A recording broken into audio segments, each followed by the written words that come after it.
Losing a spouse is one of life's most heart-wrenching experiences. Beyond the profound grief, you're suddenly faced with a myriad of decisions, each carrying significant weight. In such vulnerable times, it's easy to make choices driven by pain, loneliness, or external pressures. However, certain decisions made hastily can lead to lasting regrets, financial strain, or emotional setbacks that complicate the healing journey. In this video, we'll explore 5 critical things to avoid after the loss of a spouse, common pitfalls that many unknowingly encounter, only to realize later they weren't truly prepared. By understanding these challenges beforehand, you can safeguard your emotional, financial, and physical well-being. Stay with me until the end. These insights aren't just about sidestepping mistakes. They're about guiding you through this chapter with clarity, dignity, and the support you rightfully deserve. Number 1. Making major financial decisions too soon. One prevalent misstep after losing a spouse is rushing into significant financial choices. Suddenly, you're confronted with bank accounts, insurance policies, investments, and perhaps the daunting question of whether to keep or sell your home. Amidst grief, taking immediate action might seem like a way to regain control or establish stability. Yet, the reality is that grief can cloud judgment, and making irreversible financial decisions too soon can lead to regrets down the line. When emotions run high, decisions that appear logical in the moment might not serve your best interests in the long term. Many widows and widowers feel pressured, whether by well-meaning friends, financial advisors, or their own sense of urgency, to sell their home, relocate, or make substantial investments. However, the months following the loss of a spouse should be a period of emotional adjustment, not financial risk-taking. The wisest course is to pause, allowing yourself time to process your loss before making choices that could impact the rest of your life. Consider the story of 74-year-old Margaret. After her husband's passing, multiple people advised her to downsize her home immediately. The idea seemed practical: less space to maintain, reduced expenses, and a fresh start. Within a few months, she sold the house they had shared for 40 years and moved into a smaller apartment in a different town. However, once the initial shock of loss subsided, Margaret realized she had acted out of panic. She deeply missed her familiar surroundings, her neighbors, and the comfort her home provided. In hindsight, she wished she had waited longer before making such a significant move. Financial decisions extend beyond real estate. Many newly widowed individuals become targets for financial predators, those who see vulnerability as an opportunity. Whether it's unsolicited investment opportunities, high-pressure sales tactics, or even well-intentioned but uninformed advice from friends, it's crucial to exercise caution. If someone urges you to sign documents, make substantial withdrawals, or invest quickly, take a step back. The best financial decisions are rarely made in haste. Another common mistake is giving away money or assets too soon. Grief often brings a strong desire to help others: children, grandchildren, charities, or close friends. While generosity is commendable, making large financial gifts or dividing assets prematurely can leave you in a vulnerable position later on.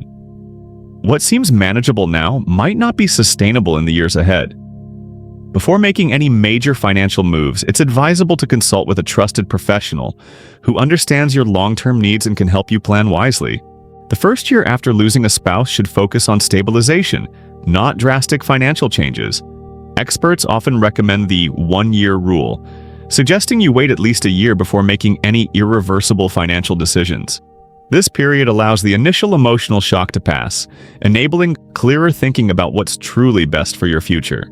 Losing a spouse is already one of life's most challenging transitions. The last thing you need is added stress from financial missteps that could have been avoided. Take your time, seek trusted guidance, and remember, there's no rush. The best decisions are made with clarity, not under the influence of grief. Number 2. Isolating yourself from friends and family. After losing a spouse, it's natural to seek solitude. Grief is deeply personal, and sometimes being alone feels like the only way to process the pain. While taking moments for yourself is important, completely distancing yourself from friends and family can lead to an intensified sense of loneliness, making healing even more challenging. Many individuals fall into the habit of withdrawing, convincing themselves they just need more time. However, isolation can quickly become a difficult pattern to break. Human connection plays a vital role in emotional well-being, especially during times of loss.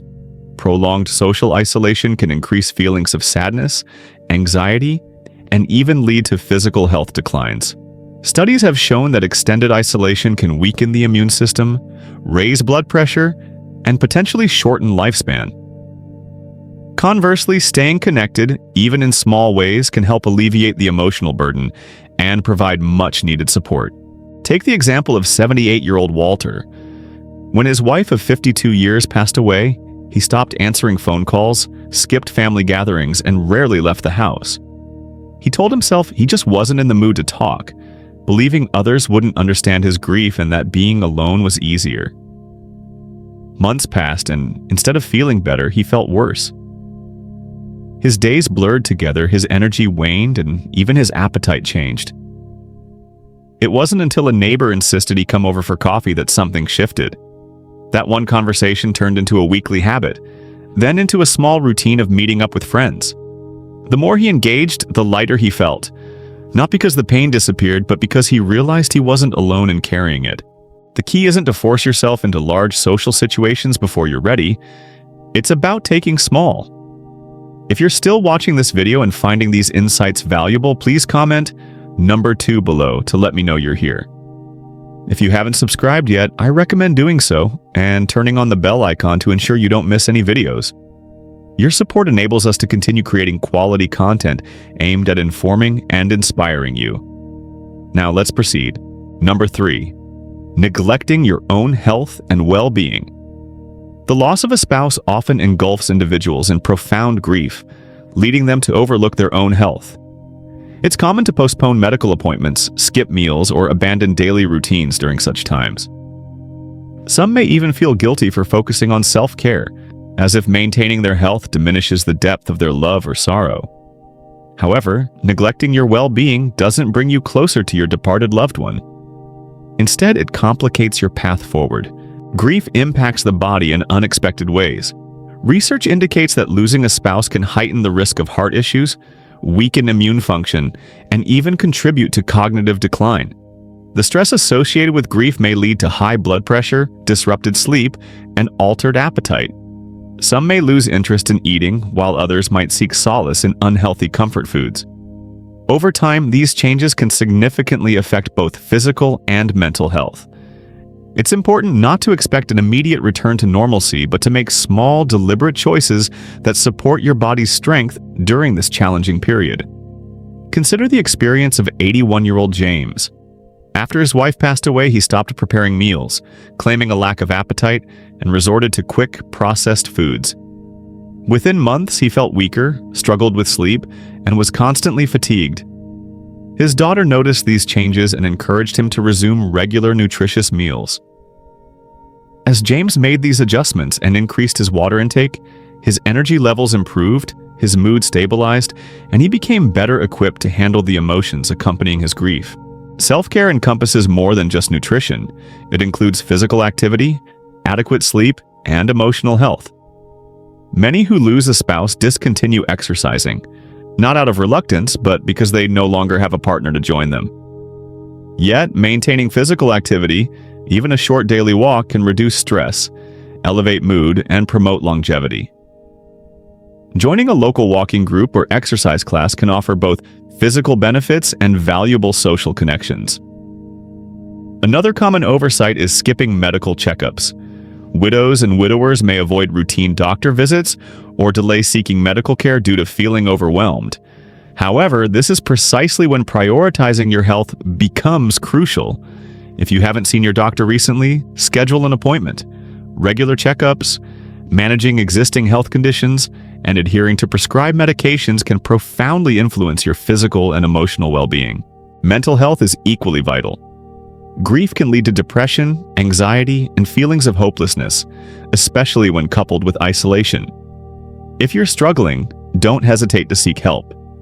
Speaking with a counselor, joining a grief support group, or confiding in a trusted friend can provide relief and reassurance. Remember, you don't have to navigate this journey alone, and seeking support is a courageous step toward healing. your spouse would have wanted you to take care of yourself. Honoring their memory involves continuing to live in a way that fosters moments of peace and strength. It's natural to grieve, to take your time, and to feel the weight of loss. Amidst it all, remember that your health matters. You are still here, and your well-being is worth safeguarding.